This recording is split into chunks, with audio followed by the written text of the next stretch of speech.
suatu waktu kita mungkin pernah menghadiri sebuah undangan ya. Undangan ini boleh dikatakan undangan pesta ya. Saya undangan di pesta di kota sama undangan pesta di kampung itu berbeda. Bahkan kota Purwokerto dan kota Bandung itu juga berbeda. Salah satu perbedaannya adalah hidangan makanan. Kalau orang tempat saya zaman sekarang ada istilah namanya wisata teratak. Wisata teratak, pergi berdandan rapi, bersolek, selfie. Hanya bedanya kalau di kampung itu makanannya paling hanya 2, kalau nggak soto nasi. Kalau di kampung biasanya kalau sudah ngambil nasi nggak berani ngambil soto. Saya tidak tahu karena tidak berani, malu, atau karena memang peraturan. Nah, berbeda kalau di kota, semua hidangan orang bisa mencicipi, walaupun sedikit-sedikit. Ada orang berharap ketika pergi ke undangan macam-macam. Kalau di Bandung saya biasanya kondangan yang tidak pernah ketinggalan Jawa Barat itu sate. Pasti ada dan menjadi favorit ya. Saya pada waktu itu kondangan ke Mawarek di Bandung mesti ada satenya, dikejar sate. Ada juga yang lainnya. Pada waktu yang lalu saya kondangan ke Purbalingga. Ketika saya masuk kondangan situ, ternyata hanya ada hidangan makanan ringan ya.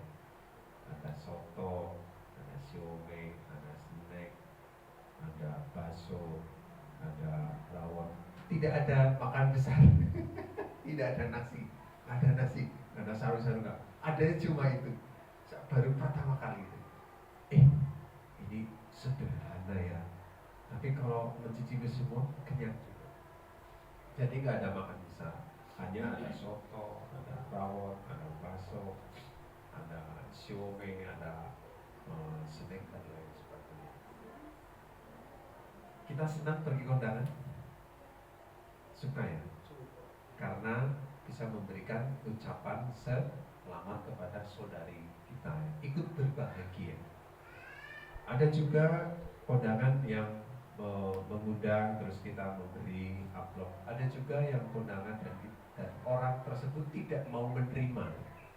Galak, saya hanya syukuran, silakan datang saja, tak perlu pakai sumbang. Ada juga yang seperti itu. Nah, saudara yang dikasih Tuhan, pada pagi hari ini kita juga akan belajar tentang firman Tuhan. Kalau boleh saya menulis satu tema di sini adalah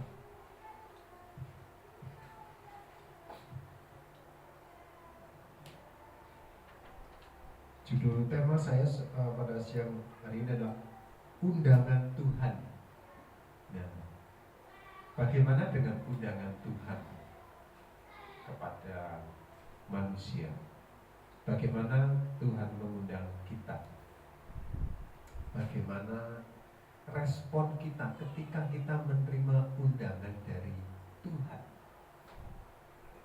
Apakah ketika kita menerima undangan dari Tuhan, kita juga punya rasa bahagia, punya rasa senang, punya rasa antusias? Atau bisa juga loh kok Tuhan mengundang saya?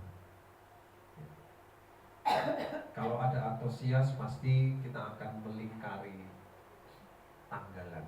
Tanggal 10 nanti ada undangan di tempatnya Bu Betty, undangan doa bersama. Apa yang harus saya persiapkan? apa yang saya mau pakai baju apa, saya mau pakai rambutnya mau seperti apa, mau potong rambut dulu atau saya mau bawa apa besok di undangan doa itu, mau bawa pisang, mau bawa agar, atau saya mau bawa yang lainnya. Jadi itu sudah terpikirkan. Berarti kalau seperti itu ada atau siap. Atau bisa juga besok saya di sana mau minta doa, mau doa untuk ponakan saya, mau doa untuk orang tua. Atau bisa juga kita punya antusias, besok saya mau kesaksian, mau menyaksikan cinta Tuhan kepada hidup dan keluarga saya. Berarti itu ada antusias, ada keinginan, ada ini undangan yang bagus bagi saya, bagi jiwa saya, bagi roh saya, untuk melatih kehidupan saya. Saudara yang dikasih Tuhan, kita membuka nats kita di dalam kitab Matius pasal 22.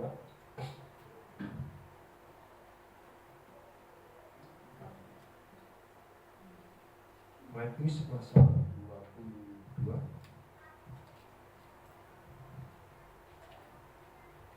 ayat 1 sampai ayat yang 14. Kita akan membaca berganti-ganti ya. Saya akan membaca ayat yang ke-1, saudara dan saudari membaca ayat yang kedua, terus sampai ayat yang ke-14. Akan dimulai dari saya terlebih dahulu. Demikian firman Tuhan. Lalu Yesus berbicara pula dalam perumpamaan kepada mereka.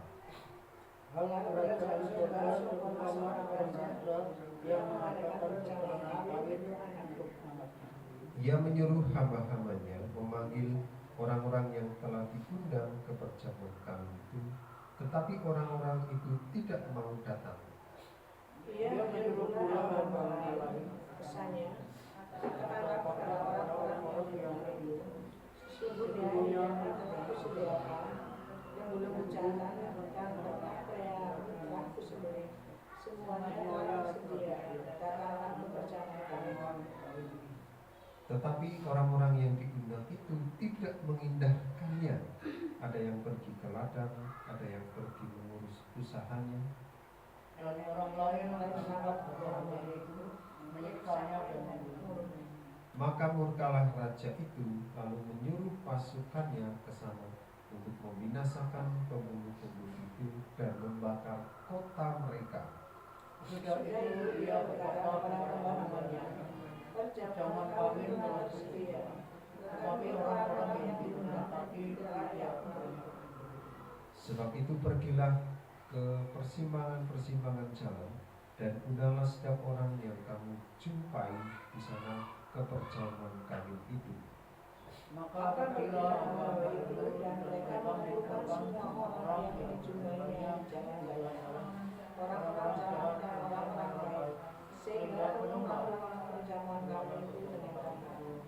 Ketika raja itu masuk untuk bertemu dengan tamu-tamu itu, ia melihat seorang yang tidak berpakaian pesta. Ia berkata kepadanya, hai saudara, bagaimana kau masuk kemari dengan tidak mengenakan pakaian pesta? Tetapi orang itu diam saja. Lalu kata raja itu kepada hamba-hambanya, ikatlah kaki dan tangannya dan capakanlah orang itu ke dalam kegelapan yang paling gelap. Di sanalah akan terdapat ratap dan ketak gigi. Sebab banyak yang dipanggil tapi sedikit yang dipilih. Amin. Saudara yang terkasih dalam Tuhan Yesus Kristus, di sini saya menemukan ada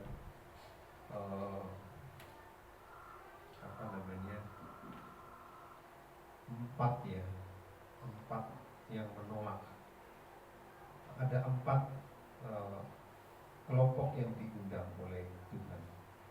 Yang pertama adalah orang ini yang menolak ternyata tidak hanya orang yang diundang, tapi ada kelompok orang yang diminta untuk menyebarkan undangan itu menolak juga. Nah, coba perhatikan ini ayat yang ketiga ya. Ia menyuruh hamba-hambanya memanggil orang-orang yang telah diundang ke perjalanannya, tetapi orang-orang tidak mau datang. Ayat yang keempat, ya, menyuruh pula hamba-hamba lain. Berarti ada dua hamba-hamba yang disuruh oleh raja ini untuk meminta mereka datang. Ternyata ada hamba-hamba juga yang tidak mau pergi untuk memberitakan undangan itu kepada orang-orang yang layak untuk yang telah diundang. Jadi ada memang hamba-hamba yang dalam hamba raja ini dia nggak mau pergi untuk menyampaikan undangan itu.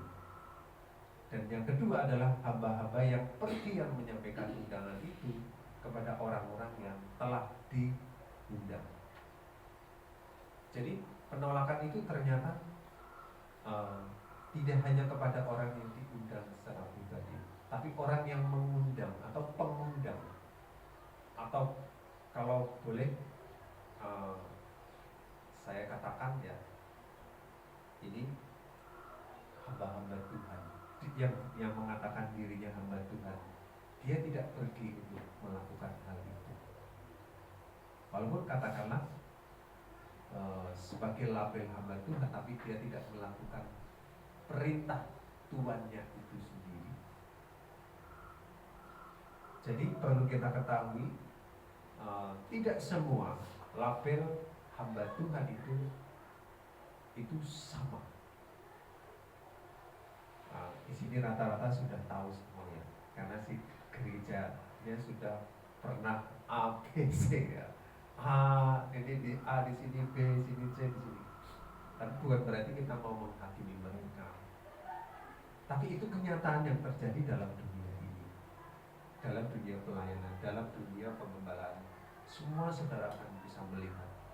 Tapi yang saya harapkan adalah saudara melihatnya itu dari segi Alkitab. Jangan melihat dari segi karena saya tidak suka dengan si A, si B. Mari saudara melihat dengan segi Alkitab. Ini sesuai dengan Alkitab enggak? Ini sesuai dengan Alkitab enggak?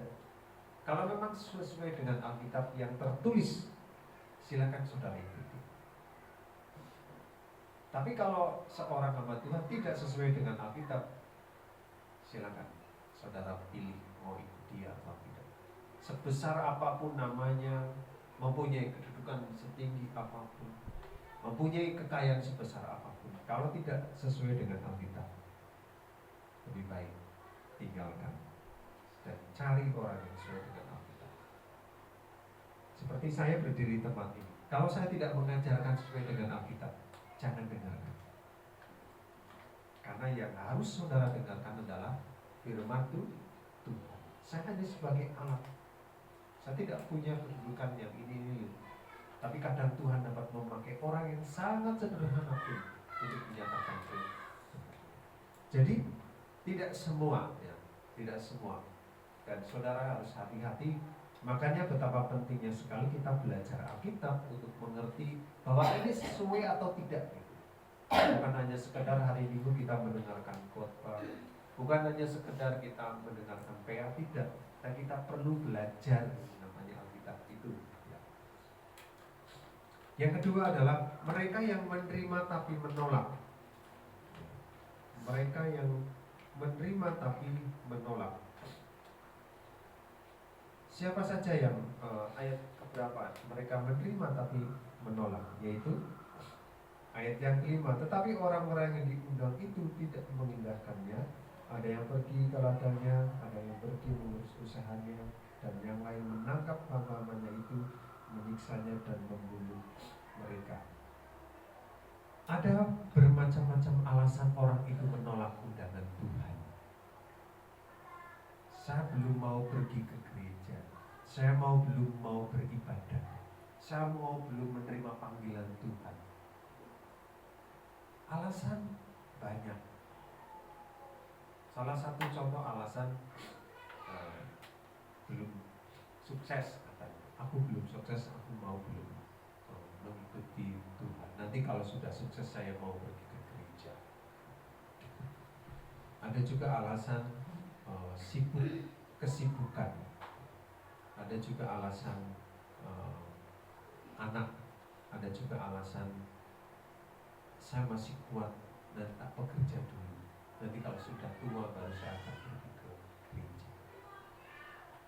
Ada juga alasan-alasan yang lain, ekonomi. Ada alasan permasalahan, aku belum damai dengan Tuhan, aku tidak bisa pergi ke gereja. Ada banyak sekali alasan, dan akhirnya dia tidak pergi ke gereja atau bertemu dengan Tuhan atau bersekutu dengan Tuhan. Ada alasan, aku belum layak, aku belum punya kelayakan untuk berdoa, untuk beribadah. Aku tidak punya kelayakan itu. Jadi ada berbagai macam alasan untuk menolak seseorang menolak untuk beribadah atau menerima panggilan Tuhan itu. Kalau di dalam Lukas 14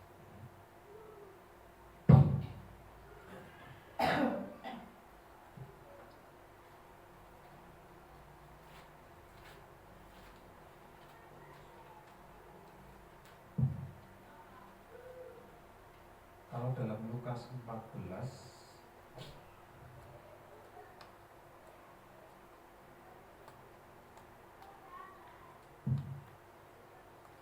yang bacakan untuk kita semua ayat 16 sampai 20.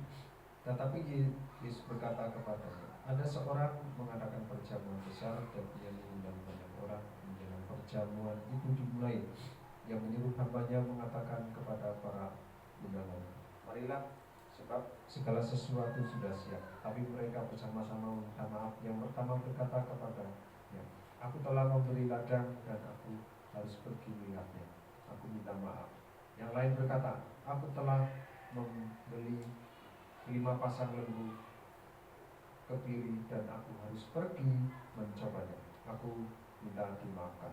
Yang lain lagi berkata, aku baru kawin dan karena itu aku tidak dapat datang. Maka kembalilah hamba itu dan menyampaikannya semua itu kepada tuannya. Ada berbagai macam alasan di dalam kitab Lukas ini. Mereka menolak atau mereka menyampaikan, minta maaf, aku tidak bisa datang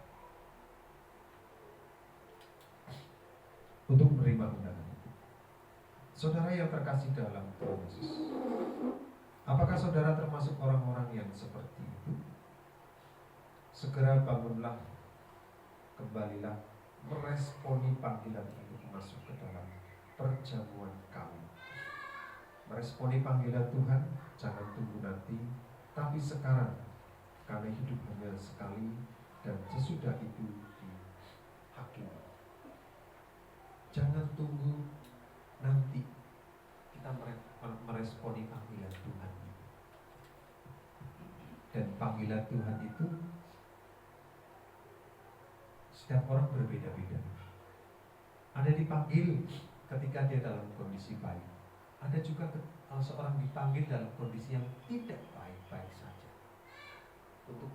untuk menerima undangan Tuhan.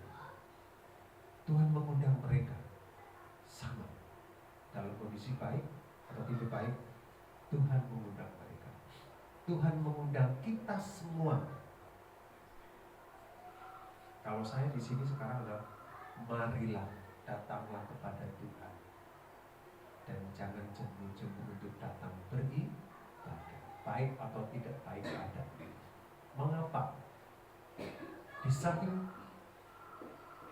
jiwa rohani saudara terisi, diberi makan, ibadah adalah latihan untuk kita beribadah kepada Tuhan. Jadi ini adalah latihan kita untuk beribadah dan memuji nama Tuhan. Saudara yang dikasih Tuhan, ketika saya duduk di situ tadi, saya mendengarkan suara Bapak Ibu penyanyi. Di sini tidak ada orang. Saya seolah-olah saya berhadapan dengan Tuhan. Siapa yang saya pandang di depan? Gak ada. Bapak Ibu memandang apa di depan? Halim? Ya, tulisan tulisannya udah pindah-pindah. Tapi setidaknya bagi saya dapat menolong, bahwa saya dapat melihat panggilan Tuhan itu melalui tulisan ini dan mulut yang terucap. Tidak hanya melalui mulutku, tapi melalui suara yang saya dengar dari Bapak Ibu, seolah-olah saya mendengar para malaikat sedang memuji Tuhan. Saya tidak melihat penari latar di sini. Saya tidak melihat orang yang bersolek cantik di depan, atau orang yang ganteng di depan, atau suaranya yang merdu. Saya membayangkan kita sama. Ada suara yang bagus, suara yang mungkin tidak sesuai, ada suara yang bendeng, sama di hadapan Tuhan. Mungkin kita juga nanti akan seperti ini. Hanya Kristus yang kita puji dan kita muliakan. Karena itu mari kita terima undangan Tuhan. Jangan tolak undangan Tuhan. Yang ketiga, saudara yang dikasih Tuhan, yang ketiga adalah menerima undangan. Siapa saja yang menerima undangan? Kalau boleh saya catat di sini, mereka yang menerima undangan justru orang-orang yang di persimpangan jalan. Ada orang jahat, ada orang baik.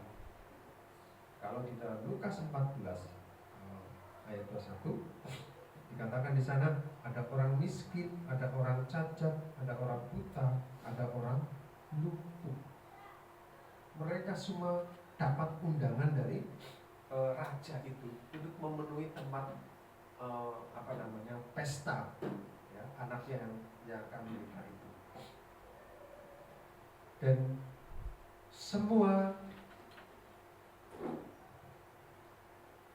jalan dan lintasan paksalah semua untuk masuk. Artinya apa, saudara yang dikasih Tuhan? Sebenarnya yang diundang oleh Tuhan untuk menjadi kepunyaan Tuhan adalah orang-orang Israel. Tetapi orang Israel justru menolak Yesus Kristus.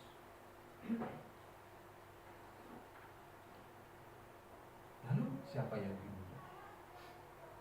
Saudara lihat ketika Tuhan Yesus memberikan mujizat kepada siapa mereka? Kepada ahli Taurat, kepada orang yang layak untuk menerima undangan Tuhan itu. Ada orang yang kena kusta, dia bertobat. 10, hanya berapa yang kembali. Ada perempuan yang ketahuan selingkuh,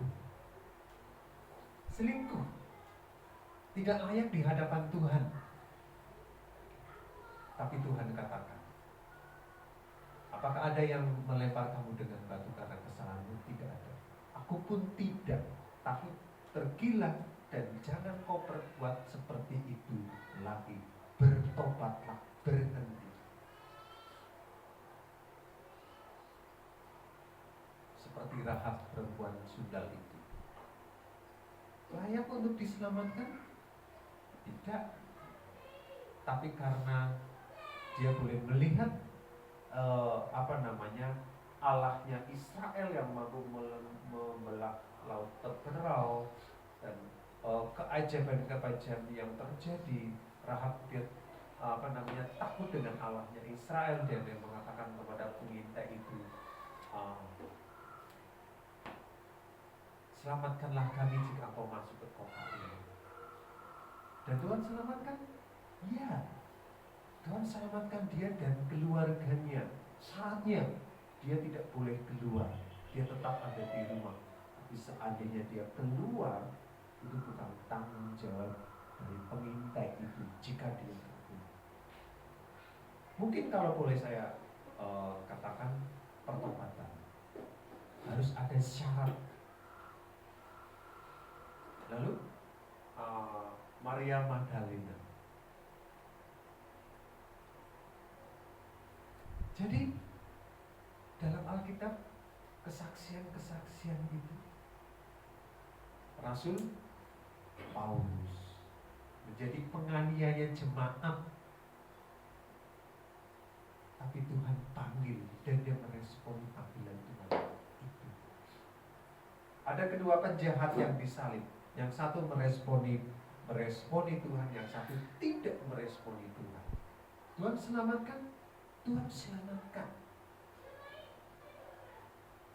Jadi sebesar dosa apapun, sejelek apapun dosa yang kita lakukan, Tuhan sanggup memberikan pengampunan kepada kita, orang-orang yang meresponi panggilan itu. Jadi mari saudara yang dikasihi Tuhan, responilah panggilan Tuhan itu. Apapun keadaan kita, sejelek apapun, sebanyak dosa apapun, Tuhan selalu menunggu untuk kita diampuni. Sekali lagi firman Tuhan mengatakan Tuhan adalah setia dan adil, dan dia tidak menolak orang yang berseru kepadanya. Bertobatan dibutuhkan. Jadi yang datang kepada Tuhan itu justru bukan orang-orang Israel pada waktu itu, dan juga bukan orang-orang yang kamu layak, kamu sudah melayani, kamu sudah memberikan hartamu, kamu sudah memberikan waktumu. Tuhan tidak memberikan syarat itu. Tapi siapa yang datang dengan pertobatan, dia yang diterima oleh Tuhan. Jadi mari kita sama-sama belajar untuk datang kepada Tuhan dengan pertobatan.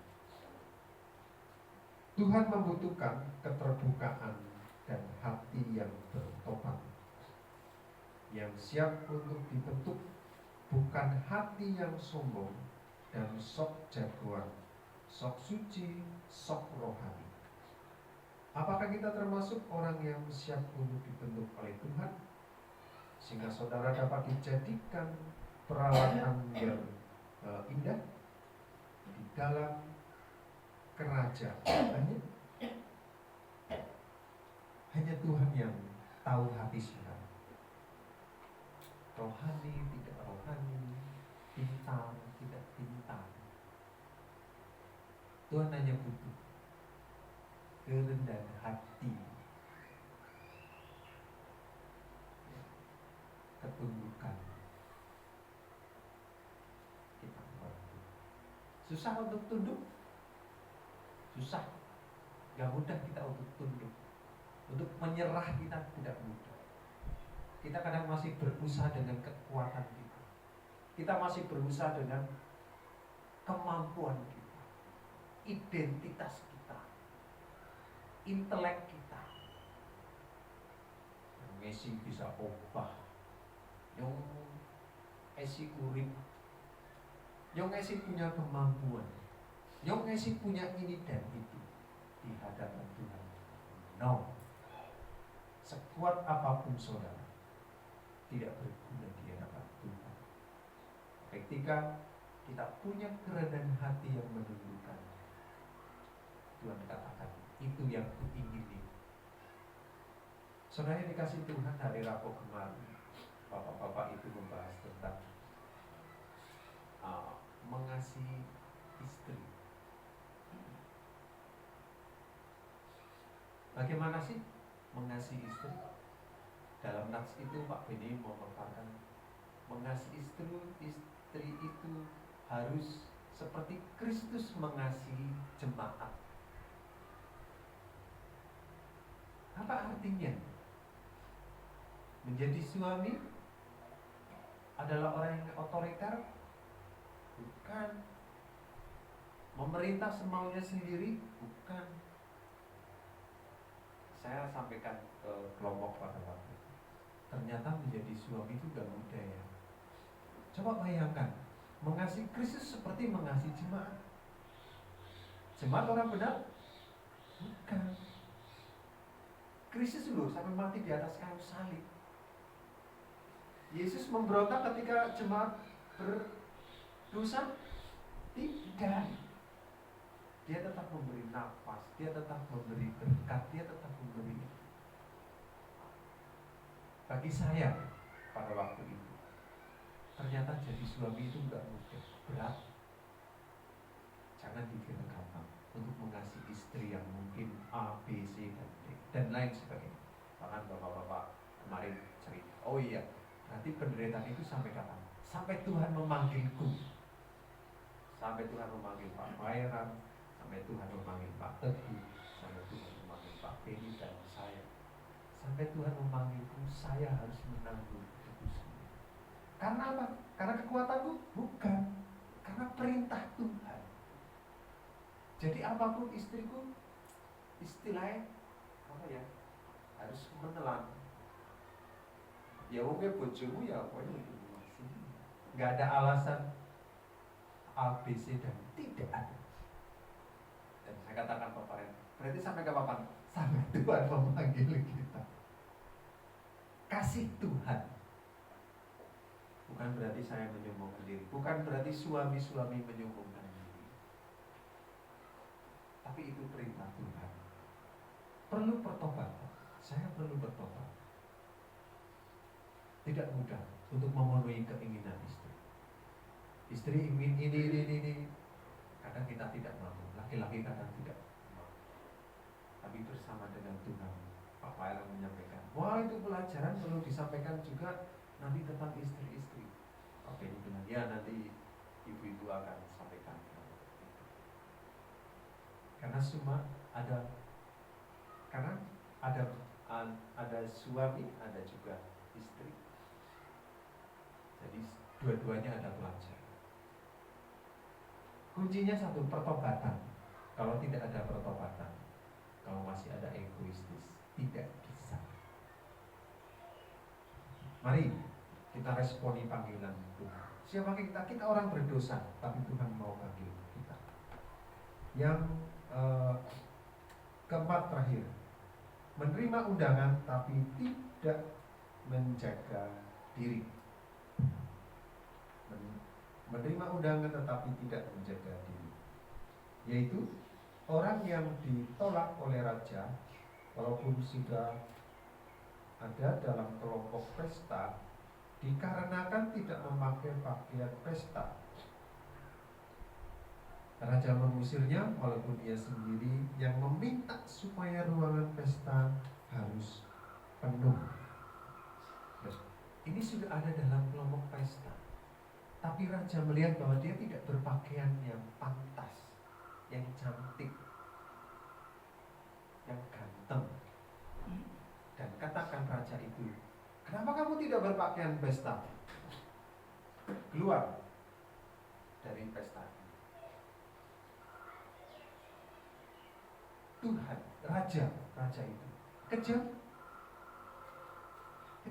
Lalu Jeremis kan pada teka, sama bayi uli teka, mau gelandangan uli teka, mau pengamen uli teka, mau timbang uli teka. Lalu Jeremis warna kelambi, si combang camping. Maksudnya apa?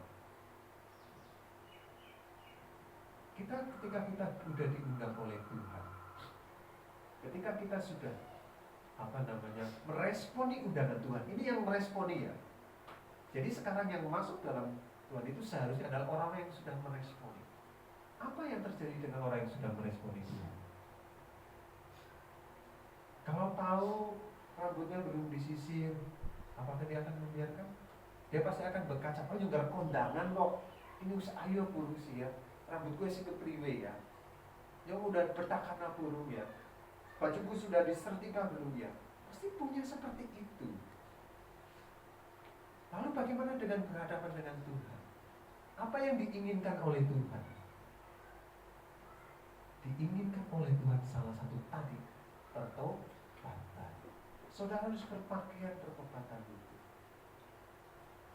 Jangan tunggu nanti.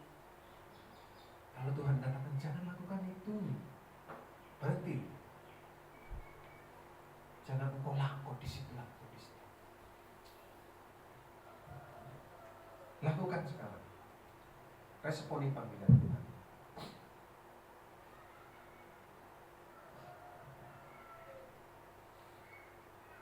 Contohnya seperti apa? Tuhan itu Maha Tahu dan Ia tidak bisa dikelabui dengan apapun dan oleh siapapun. Ternyata untuk ikut masuk dalam perjamuan Allah harus berpakaian yang sopan dan santun, harus berpakaian putih. Kita lihat dalam 1 Timotius 2 ayat 9 apa ya? 1 Timotius 2 ayat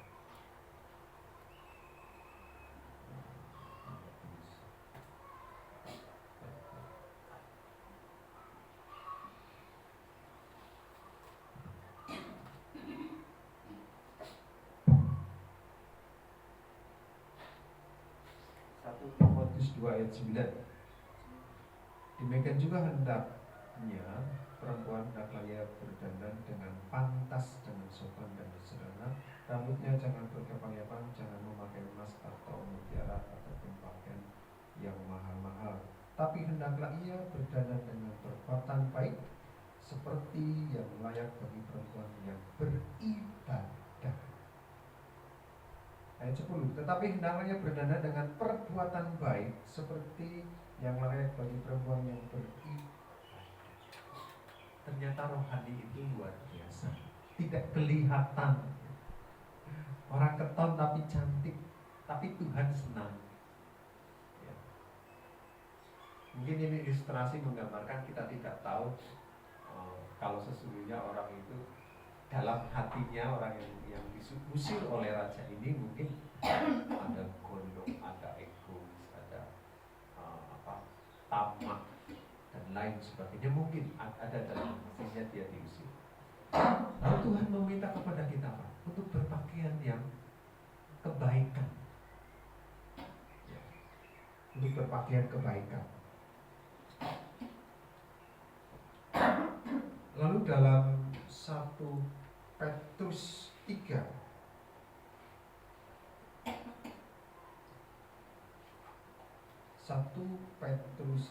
ayat yang ke-3. Perhiasanmu janganlah secara lahiriah, yaitu dengan mengepang-epang rambut, memakai perhiasan emas atau dengan mengenakan pakaian yang indah-indah. Tapi perhiasanmu ialah manusia batiniah yang bersembunyi, perhiasan yang tidak binasa, yang berasal dari roh yang lemah lembut dan tentram, yang sangat berharga di mata Allah. Harta surgawi, perhiasan surgawi yang dirindukan oleh Tuhan. Perhiasan surgawi. Mari kita miliki perhiasan surgawi itu ya. Kelemah lembutan. Lalu Yudas 1 ayat 23. Yudas 1 ayat 23.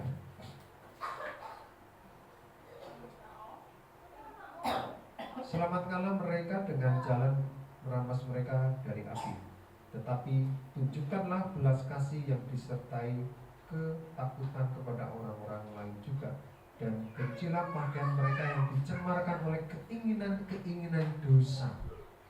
Ini pakaian lain, keinginan-keinginan dosa. Tamak. Ini termasuk pakaian yang nempel dalam diri seseorang, atau mungkin juga nempel dalam diri kita. Itu harus kita lepaskan dan kita ganti dengan pakaian yang suci, yang kudus. Kalau Filipi mengatakan, pikirkanlah semua yang baik, semua yang benar, semua yang suci, semua yang manis, semua yang sedap didengar. Pikirkanlah itu semua. Taruhlah pikiran itu dalam diri saudara. Jadi saudara yang terkasih dalam Tuhan Yesus, kesimpulannya adalah responilah panggilan Tuhan. Jangan mengeraskan hati. Hiduplah menurut kehendak Tuhan, bukan kebenaran sendiri. Hiduplah dalam kekudusan hati, pikiran, dan perbuatan. Tuhan Yesus memberkati. Kita siap untuk berpakaian secara rohani, dan kita siap menerima undangan Tuhan itu. meresponi segera, tidak nanti. Mari kita dengar, pasang telinga kita untuk menerima panggilan Tuhan. Di mana saudara dapat menerima panggilan Tuhan? Saudara dapat menerima panggilan Tuhan itu adalah saat teduh. Saat teduh ini sangat penting sekali. Entah saat teduh pagi atau malam atau waktu-waktu yang senggang, berdiam diri dan bertanya dengan Tuhan. Saya sudah merasakan, pasti Bapak Ibu juga sudah merasakan betapa nikmatnya ketika makan rohani di saat itu. Ingat, yang perlu makan itu tidak hanya tubuh, tidak, tapi jiwa, roh saudara juga harus dikasih makan. Ingat, jangan kita sibuk dengan makanan yang bervitamin, daging, uang untuk beli ini dan lain sebagainya, tapi kita lupa dengan jiwa kita juga harus dirawat, roh kita juga harus dirawat. Jangan sampai kita sibuk dengan yang kita kelihatan, dengan tubuh ini, tapi yang tidak kelihatan tidak pernah kita rawat. Mari saudara yang dikasih Tuhan, bangunlah kerohanian kita, dengarlah undangan Tuhan itu, sehingga Tuhan berkati kita semua. Amin. Mari kita berdoa. Bapa kami yang di dalam surga, terima kasih kami sudah mendengarkan kebenaran firman-Mu. Ampunilah di saat kami bebal, di saat kami mengulur-ulur waktu, di saat kami tidak responsif, karena yang rugi adalah kami sendiri, atau bahkan juga orang di sekeliling kami juga berdampak dengan panggilan kami. Karena Tuhan punya tujuan ketika Tuhan memperdengarkan suaranya kepada kami. Ketika Tuhan memanggil kami, Tuhan itu punya tujuan, Tuhan punya rencana. Karena itu, mulai hari ini beri kami telinga yang mendengar panggilan-Mu itu. Panggilan apapun, panggilan pertobatan, panggilan mengasihi, panggilan mengampuni, panggilan memberi, panggilan untuk pergi, panggilan untuk mengunjungi, atau panggilan untuk mendoakan orang yang mungkin kami lupa. Tuhan beri kami telinga yang mendengar. Kami tidak mau hidup ini kami gunakan dengan percuma, happy dengan dunia ini, tapi kami lupa bahwa Tuhan punya tujuan bagi hidup kami. Sekali lagi, kami dipanggil adalah untuk memuliakan Kristus di dunia, bukan untuk diri kami sendiri, tapi untuk kemuliaan nama. Karena itu lindungi kami Tuhan dari segala iblis yang senantiasa mengintai kami, yang coba ingin mengambil kesempatan, yang coba ingin mengambil firman. Kami mau percaya otoritas Allah saja memerintah kepada jiwa kami, pikiran kami, tubuh kami. Di dalam nama Tuhan Yesus Kristus, kami percaya, kami mau mendengar undangan Tuhan itu. Haleluya. Amin.